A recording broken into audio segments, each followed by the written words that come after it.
I just trust James Gunn. Hello, Krypto. He's like, hey, Dad, I'm coming. Don't worry. I'm going to come save you, Dad. Don't even worry about it, Dad. The fact that the world is already kind of living is huge. It's what superhero movies are missing. Greetings, Palaxians. Today on the Bounty Board, we're looking up at not a bird, not a plane, but the new Superman teaser. So kick up that warp drive and let's punch it.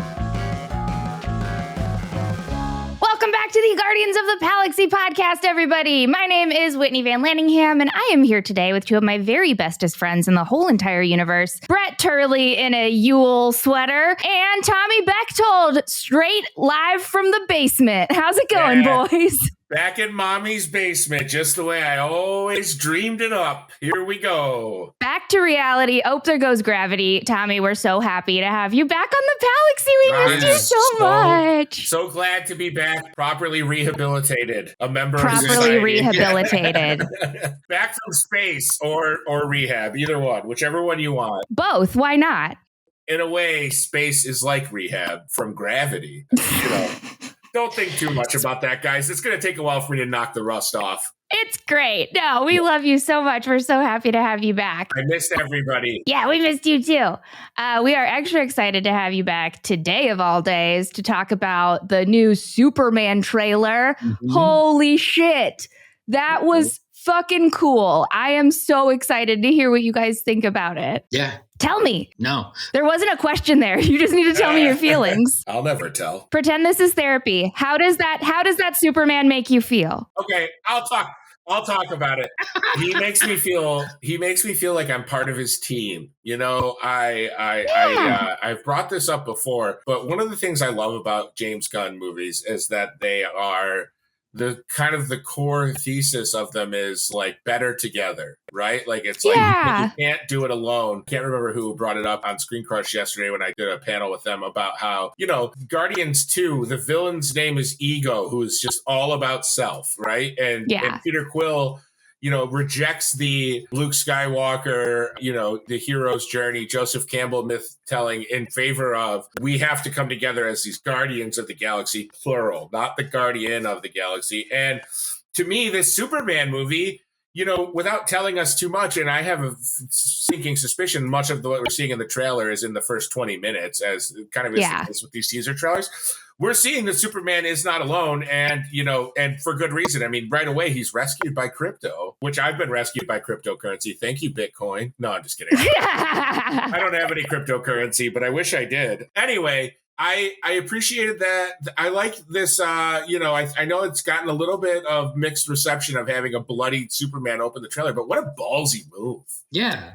Oh, I loved that. I thought that it was really great. And I do agree with you that I think that scene definitely takes place in like the opening 20 minutes for sure, because I really like the idea that they're going to start from the pits of a snowy death trap with a cute dog just yanking him out of there and then build from there. I love that idea. I really hope that that's what ends up happening, especially just because, it's a trailer. I feel like that moment wouldn't have been the first image we saw in the trailer if it was like, like the big fight scene and it's like, oh no, that's the climax of the movie. They wouldn't put that first in the trailer if it was going to be like a big ending. So I really do like the idea that we start off with a broken Superman and watch him get his strength back as he fights the good fight along with his trusted pup. I like that so much. I'm very excited. I don't agree. I think that is, I think that moment is definitely going to be end of second act into third act. Yeah, because I think, Why would they give it away so early then? Why? Because it's the vibe of the movie, and I think but he's James Gunn, not James Dumb. He's not gonna give away the big ass climactic ending where Superman is dying in the snow. Here's the thing with good storytelling is you can know the story beats and you can anticipate the story beats coming, and like we know that Krypto is going to save Superman at some point, but as long as the story rings true and the emotion rings true, it still works. So I don't necessarily think it's like a bad decision to put that moment in the trailer. I think it's actually kind of indicative of where the DC universe is currently, and I crashed in a snow pit waiting to die. Yeah, absolutely. Like, that's Superman's where the DC universe is. People don't respect Superman as a character, as kind of like the forefather of comic books. And it's time for him to come home and come back to his roots. And that's that moment with Krypto, you know? So I don't think that moment itself is going to be in the first 20 minutes. There's a lot going on in this trailer. There's so much going on in this trailer. There is so much going on in this trailer. Trailer. Trailer. As the French say. The French version of that trailer is doing bafo on the YouTubes. Brett, I kind of, you pulled me a little closer to your side that perhaps that specific sequence was is an end of Act 2, all is lost moment for those of you Save the Cat fans out there. Where all my Blake Snyder bros at? Yeah, where all my Blake Snyder bros at?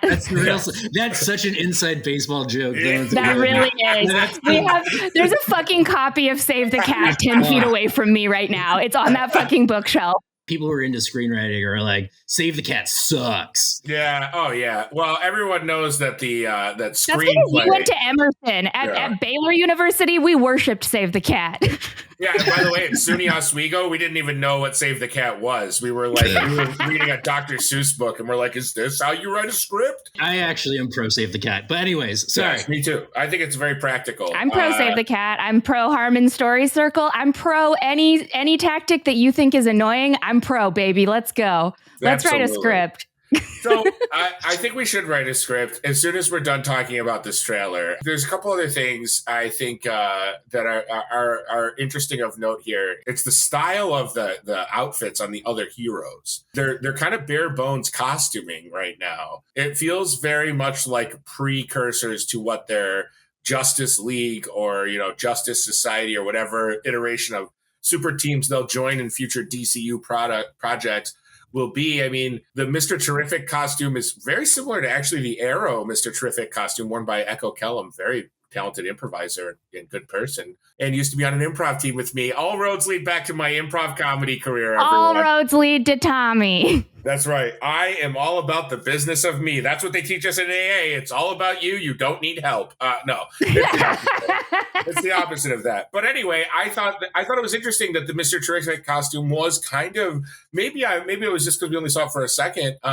It was very similar to the Arrowverse costume. I hope it's a nod to it because I think the Arrowverse gets a little bit of good humor about how ridiculous it could be at times. But I mean, come on, the back of DC Comics as a visual motion picture medium that DC Comics as a motion picture medium was carried on the back of the Arrowverse for like 10 years. Well, these movies continued to underwhelm. It was like the Arrowverse had these hardcore fans that watched every iteration of an Arrow show. Anyway, I know we can't talk about the Arrowverse. We're talking about But I think to that point, though, I do think what the CW shows did was that they leaned into like the comic book Yes. of the DC universe. And that's something that both Marvel and DC films have kind of strayed away from. And I think that's one of the biggest appeal to this world, for this rebooted world, is that this is an established superhero universe. Superheroes are flying around. We don't know if Superman is just starting out or what. We don't know if this is a year one Superman or not. But I do think that the fact that the world is already kind of living is huge. And I think it's what superhero movies are missing is leaning into the campiness of it. So I'm very excited for that. I think you're absolutely right about that. And I think the way you phrased it is really the world is already living is such a perfect way to put that. James Gunn is obviously openly a huge comic book fan, right? And he clearly wants the DCU to be a cinematic universe celebrating the comics, not this kind of movement towards deconstructing these characters to the point where they're only kind of referencing the comic. Like there's like a visual nod, often off character. Like somebody will off screen or away from the character say the character's name in a like kind of non sequitur line, and the character just goes by their like their alias name. Like, you know, it's like they're not like Deadpool being one of the few exceptions. It's like for the most part, most superheroes in movies are like referred to by their like. Not a lot of people call Natalia or Natasha Romanoff Black Widow. They call her Nat in the entire movie, which I understand. I mean, Black Widow's an aggressive name, but it's like, you know, I just think like the Marvel movies are certainly not guilty of like totally watering down these characters. But this movie, I think, not only celebrates, it leans in. I mean, we have Guy Gardner with a ridiculous but comic accurate haircut. Like, I mean, you know, Nathan Fillion's going to play that role straight. You know, you know, he's not going to like wink and nod at it. He's going to play that like to the best of his Guy Gardner-ness he can, and I am very excited about that. I love the recurring joke that like anytime Gunn has Nathan Fillion or like pretty much any of his friends in the movies, he just makes them look dumb. Yeah, absolutely. I mean, that's what I would do if I was putting my friends in a movie. I'd make all y'all look dumb as hell, and we'd laugh and we'd love it. Absolutely. I'm excited. Like, what is Sean Gunn's Maxwell Lord character going to be like? Because it's he has no issue making his brother look like a complete idiot. I mean, Kraglin was one of the dumber characters, like in the Guardians universe, but somehow made it to all the way to the end of all three movies. Like, somehow survived. Some way. Kraglin survived. So do we want to talk about casting? Because I think that's probably a good transition. How do we feel about Lex? Because I don't know if I'm on board. I've talked with a lot of people. A lot of people are excited for Nicholas Hoult. I still have Rosenbaum as like my like go-to Lex Luthor, and there's that one shot where he looks like a bald James Bond that I wasn't really vibing with. Bald James Bond vibes hella for Nicholas Hoult. However, if that gun fires kryptonite bullets, I'm in on like a silencer PP7. I know, don't come at me in the comments and say that that's not the model of gun. I don't know what fucking gun models are. I live in the suburbs. I don't know. I'm very afraid of guns. Please don't come for me. I do love that we're getting a pure Jeff Bezos version of Lex Luthor with Nicholas Hoult. He looks so Bezos-y to me, and I, for one, love that. I know that Lex Luthor technically always looks Bezos-y because of his big bald baby noggin. Well, except for when he had like beautiful ginger hair. Except when he was Jesse Eisenberg. He obviously now traumatized Jesse Eisenberg, who had to give an interview talking about how being Lex Luthor hurt his career because it was so poorly received. Which I think is genuinely very fascinating because this is a fun fact that is actually not fun at all. It's a fact. But Jesse Eisenberg actually played the character of Lex Luthor based on Max Landis. And so he modeled his behavior as Lex Luthor in Batman versus Superman after Max Landis, who he had recently worked with on American Ultra. And he was basically like, yeah, this guy is the biggest fuckface I can think of. I'm going to play my Lex Luthor like him. And I think that it's very funny to me that he now believes that acting like Max Landis is what ruined his career. His career, because it's just like, well, that was a choice you made. The only thing worse than acting like him is being him. Being him. But I also think like, I really like Jesse Eisenberg as an actor, and I didn't hate him as Lex Luthor. I love Jesse Eisenberg. I have the biggest crush on him, by the way. He's like one of my very few male celebrity crushes is Jesse Eisenberg. I feel like that the character, the version of Lex Luthor he played was more limited by like the sound mixing. Like everything he said came across as marble mouthed and muttering. But back to Nicholas Hoult. Yes. I am on the Hoult train. I'm on the Hoult train too, baby. I'm a day one Hoult dolt. I don't know if dolt is a slur. It's something my uncle called me when I was like 5. So if it is a slur, please edit it out. I think if your grandma says it, she means that as a slur. Yeah. I mean, most grandmas speak in slurs and whispers, I always say. But I loved Nicholas Hoult in About a Boy with Hugh Grant. That was a phenomenal movie when he was a little kid. And I've enjoyed the actor that he's turned into. I think that I have a little bit of like big movie fatigue with him. Where it just feels like he always pops up in big movies in these like kind of like he's played a lot of iconic roles for only being like 31 years old. But I know he really has. But I just trust James Gunn, and I know it commends people typing shill in the comments. But like, if James Gunn, who perfectly cast 3 Guardians of the Galaxy movies, went through thousands of people auditioning to play Superman, Lois, and Lex Luthor, and he ended up with Rachel Brosnahan, David Corenswet, and Nicholas Hoult. Like, I'm gonna see the movie before I spend a lot of time on a video ragging on the casting. Now, that's not to say that he's beyond criticism or beyond evaluation. But for me personally, I'm gonna give him the benefit of the doubt, and I do think that although Nicholas Hoult often plays heroic characters, he does kind of have a bit of a jerk face sometimes. And so, dude, in the menu, he was the biggest jerk. Yes. He's like a weasel. He was the jerk face in the menu, and he was so goddamn good. Oh my God. I really, that's why I'm excited actually to see him as Lex Luthor, because we got just that little snippet, that little kiss of a taste, a kitten's whisper of a taste of how evil he can be. Kitten's whisper. Oh. And he's just, I think that he's going to make a great villain. I'm already very hyped for his Lex Luthor. I have my reservations. Sorry. You have reservations? I'm a hater. You have reservations. Well, then you better keep looking at your menu starring Nicholas Hoult. Starring Nicholas Hoult.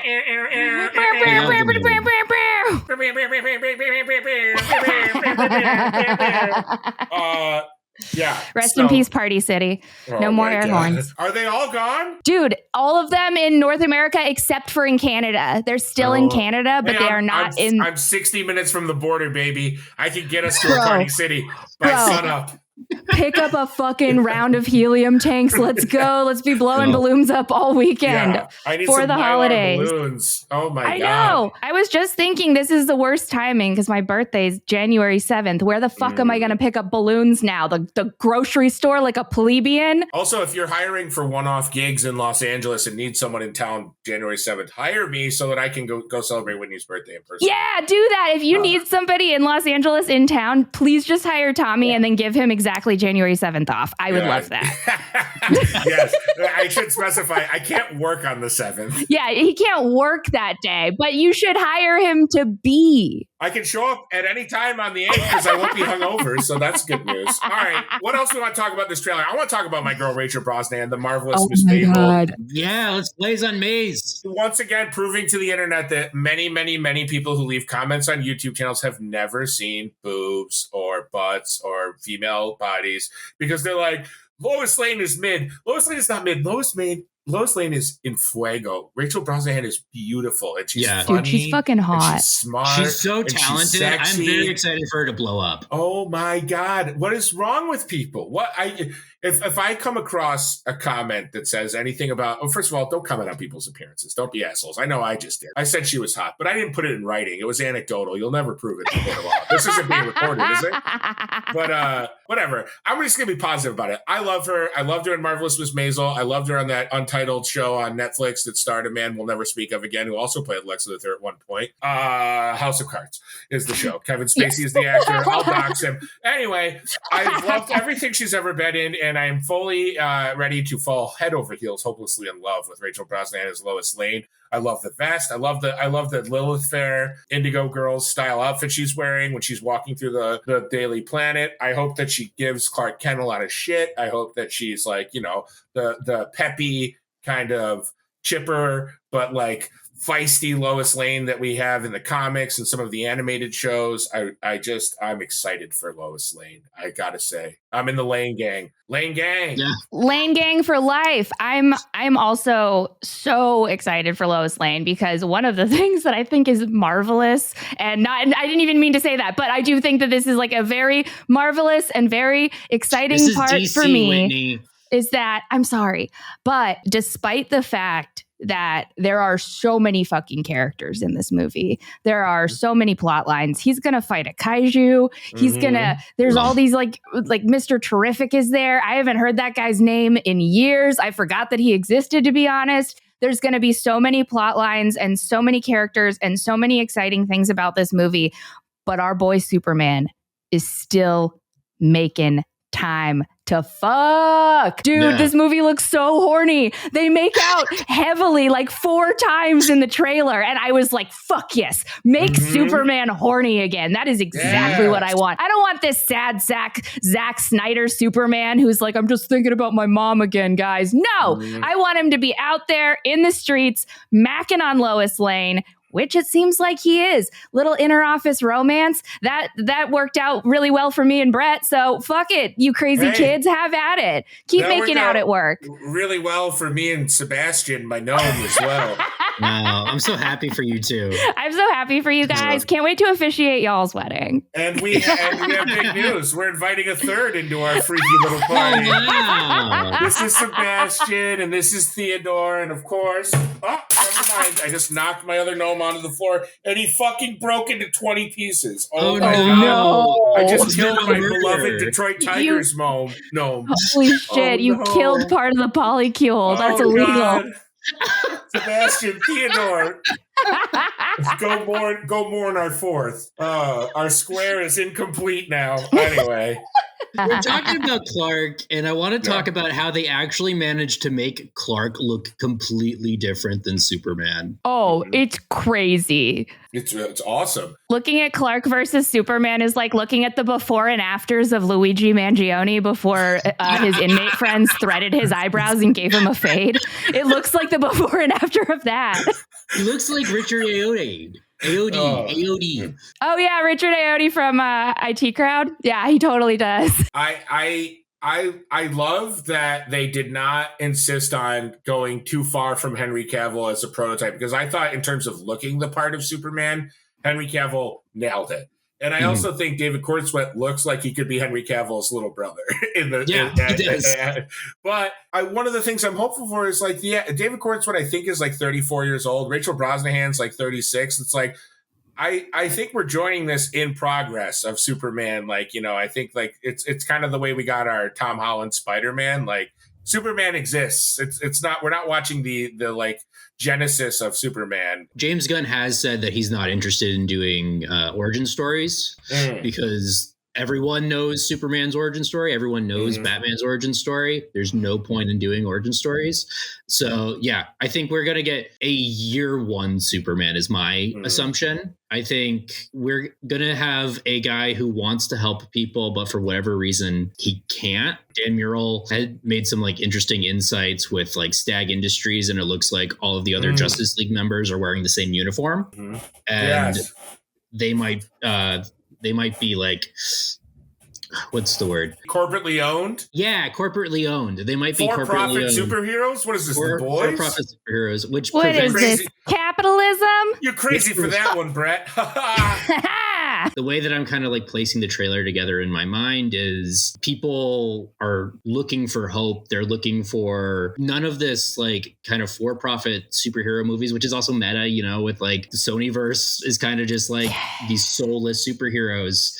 And people want their hope back. And I think that scene in that developing nation with the little boy pulling up the Superman flag. You mean the nation of Barovia? Shout out Strad von Stoyevich. Come on. I know it's not the D&D Barovia, but it would be really fun if it was. It would be fun. Festival of the Sun, here we come. Come on now. So I think that scene happens and Superman is called there, but I also don't think Superman's able to save either the boy or other people in that scene from whatever happening. Yeah. And I think that's where we get the sort of like crushed Superman with the suit that is completely blackened. He's defeated because he wasn't able to save everyone.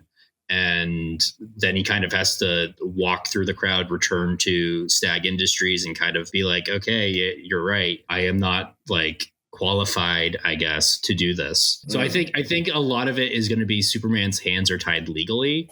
And he sort of has to deal with the ethics of like, can I be a superhero if I'm not allowed to be a superhero? And what's the right thing to do? And ultimately, I think Lois is going to be the one to be like, Clark, you got to save the day because you're the only one who can. So that's how I'm placing the movie together. I like it. I think that's really smart. It.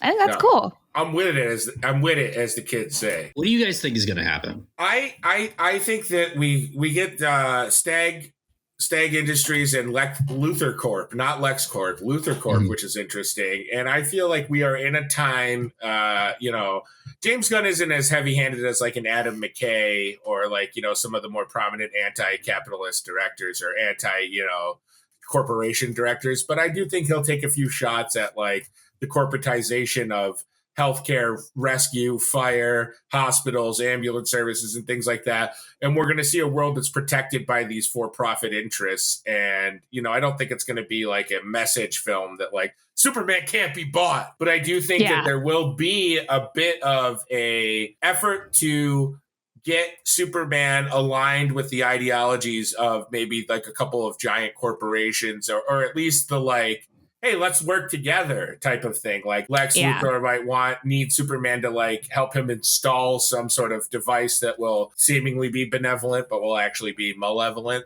So I just kind of see this as there's so many characters in the trailer. We see Hawkgirl, we see Mr. Terrific, we see Guy Gardner, Green Lantern, we see two kaijus. We see two kaijus. We see Lois. We don't even see Jimmy Olsen.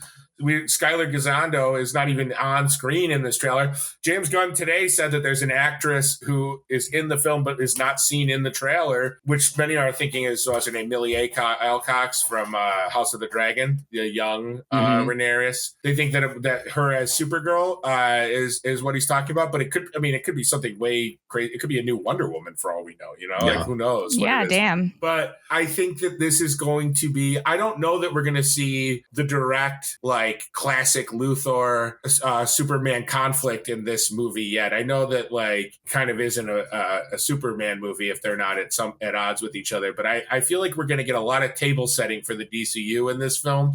And maybe just in a nod to The Batman, which was like a year one Batman movie, the realization by Superman that like he can't half measure this light. Like he really can't split his time between Clark Kent and Superman 50-50. There has to be a part of Superman that is always ready to save the day at the expense of Clark Kent's personal life and at the expense of Clark Kent's social identity and interpersonal identity. So I think that'll be the struggle.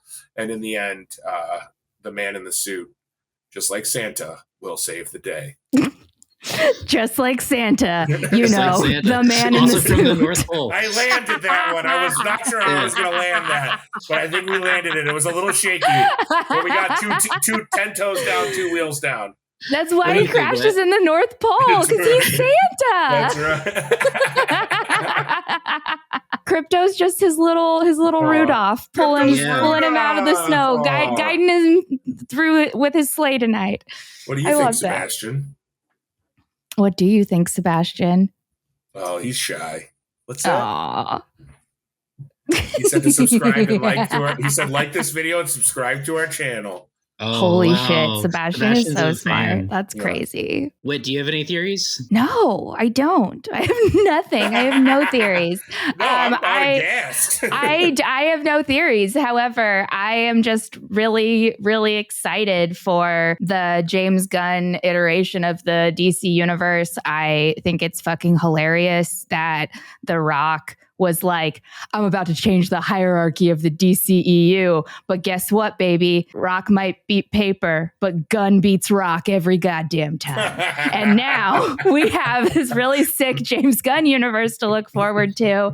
I loved Peacemaker more than anything. That's one of my absolute favorite superhero shows of all time. It's so fucking good. And James Gunn just crushed that, knocked it out of the park. That is another example of the found family, chosen family, we're better together kind of vibe that his superhero movies bring. And if Superman is half what Peacemaker is, I'm going to be a really happy little lady. And I bet it's going to be just as good. I bet it's going to be possibly even better. I cannot fucking wait. I'm really, really hyped. I don't have theories, though. I'm sorry. That's okay.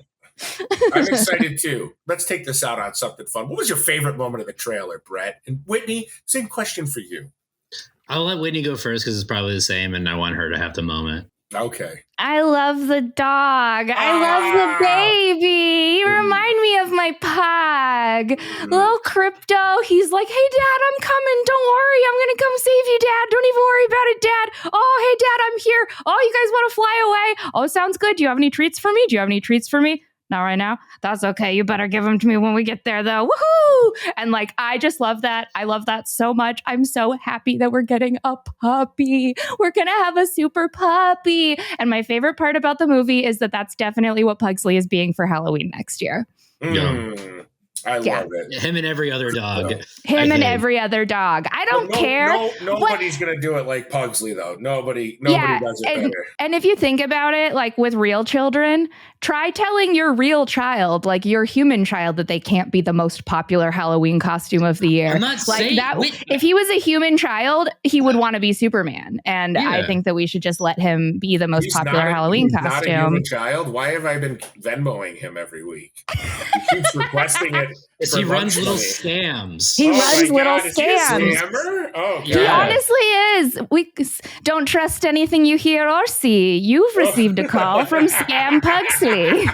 Shout out Dungeons and Daddies, all three of our favorite podcasts that I have been listening to forever and didn't discover because Brett and Whitney told me to watch. We forced you to, yeah. We forced Tommy to listen to our favorite podcast. I watch every episode, and I listen, rather. It's not a visual medium, it's podcasting. But highly recommend Dungeons and Daddies. Yes, Dungeons and Daddies, big recommend. Tommy, say your favorite part. Oh, yeah. My favorite part is actually a very therapeutic part for me. When Superman saves that little girl from the nitrous tanks that are exploding all around her. I have an irrational fear of pressurized air tanks or pressurized gas tanks like nitrous or helium. I when I was a little kid, my uncle, I was at a party, and this isn't going to go in a creepy way. My uncle told me, do not knock the tanks over or they could explode and you'll die. And I remember one of them falling over and me going oh, fuck! And nothing happened. But ever since then, I've been very nervous around, gas tanks and pressure, especially pressurized gas tanks. And I found a little therapy in getting a corn sweat hug while the tanks batter his gorgeous sculpted back. So, for me, it was all about the tanks, baby. That's what I'm getting you for Christmas. I'm going to send Superman with you next time you go to the dentist so that you don't get scared by the nitrous tanks as you get your teeth cleaned. I've never been to the dentist. These are pirate teeth. Good Lord. Your teeth are beautiful. Thank you. So a little bit of housekeeping before we finish up. We said we'd do Penguin. Penguin is on the docket. We were probably going to hit Skeleton Crew, Creature Commandos, and What If once they are finished. And we'll just sort of do a whole series kind of retrospective, which would bring us to mid-January anyways. And then we'll hit Penguin. Unfortunately, I've been sick and MT's sick this week, so life has been lifing, as we've been saying. Life's getting real lifey out there, and unfortunately, we're not always able to get everything done with our. Our team is very bare bones. We we have an amazing editor team that we can pull from, but a lot of times, if they're busy, Brett has to edit the videos himself. So he's hosting, he's babysitting, and he's editing, and So we obviously love you, brothers, and we couldn't do it without you. Oh, thank you, Tommy. We couldn't. We're very excited for the year to come and a whole brand new year of Palaxian goodness with some surprises along the way, I'll just say. They're going to be surprises for us too, because we don't know everything we're doing, but we do know some things. There's nothing on the docket, but I'm just assuming. I'm also assuming that there's going to be surprises. Really fun ideas. Me too. We got fun ideas, but also definitely let us know in the comments if there's anything that you want to see us talk about, hear us talk about, watch us cover, listen to the words drip out of our beautiful sweet mouths. We want to talk to you guys about what you guys want to hear. So definitely let us know. Another quick housekeeping is, hey pals, it's the holidays, and the holidays can be kind of hard sometimes. There's a lot of family stuff going on. Always, there's a lot of stuff going on in the world, and we just wanted to let you guys know that you are our pals, and we care about you, and we are thinking of all of you this holiday season. If you are having a rough holiday season, that's okay. You're not alone. It happens to the best of us, and just know that you guys all have pals here. That we love you. We've got your back, and we hope that you're having a really, really great holiday season. And if you're not, fuck those people. Hang out with us instead. Yes, agreed. We love you, pals. We love you, pals. Holidays. Happy holidays. Ho, ho, ho. May your polycules be full. Yeah. May your polycules not shatter when you show them on camera for the first time. My family to yours. There's pieces of my other family on my feet right now. I've got to sweep up my family after this. Good Lord. All right. Love you guys. Bye. Love you, bye.